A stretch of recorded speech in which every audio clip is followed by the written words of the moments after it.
जय शिवराय मित्रांनो सोहम ई सेवा यूट्यूब चॅनलवर मी अंबादास दबडे आपले स्वागत करतो।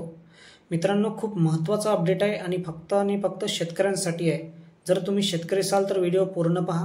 व्हिडिओ आवडला तर लाईक करा, कमेंट करा, व्हिडिओ जास्तीत जास्त शेतकऱ्यांपर्यंत शेअर करा आणि चॅनलवर नवीन असाल तर चॅनलला सबस्क्राइब करायला विसरू नका।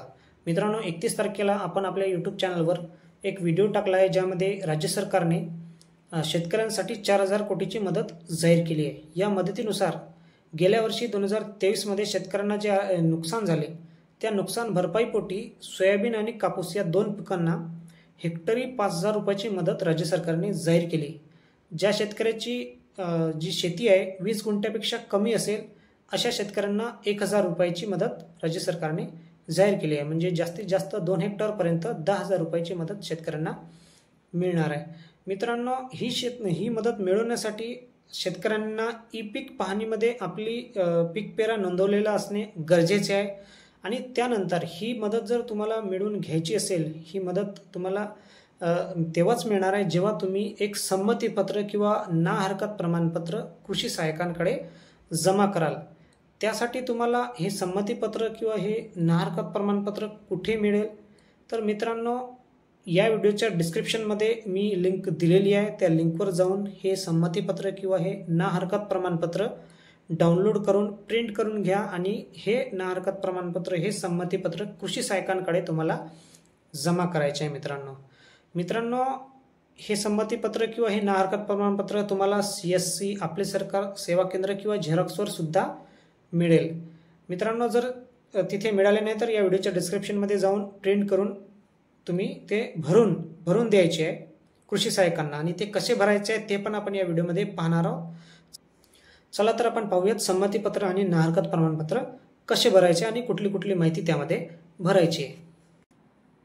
मित्रांनो, व्हिडिओच्या डिस्क्रिप्शनमध्ये जी लिंक दिलेली आहे त्यावर क्लिक केल्यावर तुम्हाला ही PDF फाईल ओपन होईल। सर्वप्रथम कृषी आयुक्तांचे हे पत्र आहे, हे पत्रवरती स्क्रॉल करा, तुम्हाला संमतीपत्र दिसेल। हे संमतीपत्र कसे भरायचे आहे तर मित्रांनो, यामध्ये तुमच्या आधार कार्डमध्ये जी माहिती दिली आहे तीच तुम्हाला भरायची आहे।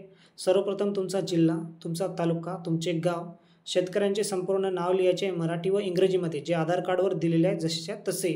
त्यानंतर आधार कार्ड नंबर लिहायचा आहे आणि शेतकऱ्यांचा मोबाईल क्रमांक लिहायचा आहे, दिनांक टाकायचा आणि शेतकऱ्यांची नाव व सही इथे करायची आहे। मित्रांनो, आधार कार्डशी संलग्न असलेल्या बँक खात्यामध्येच तुम्हाला ही जी मदत मिळणार आहे ती जमा होणार आहे। तुमच्या आधार कार्डशी जोडलेल्या बँक खात्यामध्ये ही मदत तुम्हाला जमा होणार आहे। तर ही संमती भरताना व्यवस्थित भरा, चुका करू नका।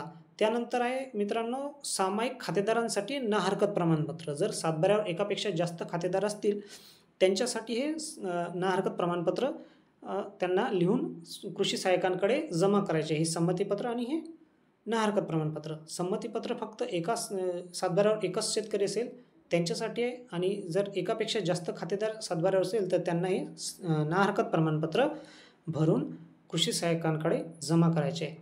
मित्रांनो, यामध्ये तुमचा जिल्हा, तालुका, गाव, त्यानंतर खाते क्रमांक लिहायचे सातबाऱ्याचा, त्यानंतर ज्या सदस्याच्या नावावर ही मदत जमा होणार आहे त्याचे नाव मराठी आणि इंग्रजीमध्ये लिहायचे आहे, त्या शेतकऱ्याचा आधार क्रमांक लिहायचा आहे, मोबाईल क्रमांक लिहायचा आहे। त्यानंतर खाली जो टेबल आहे यामध्ये जे सातबाऱ्यावर सामायिक खातेदार आहेत, सामायिक सदस्य आहेत त्यांचे नावे लिहायचे व त्यांच्या सह्या घ्यायच्या आहे आणि हा फॉर्म भरून कृषी सहाय्यकांकडे जमा करायचा आहे।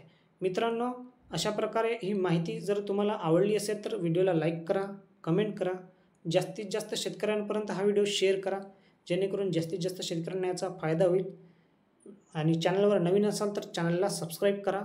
पुन्हा भेटूया नवीन व्हिडिओसह। धन्यवाद।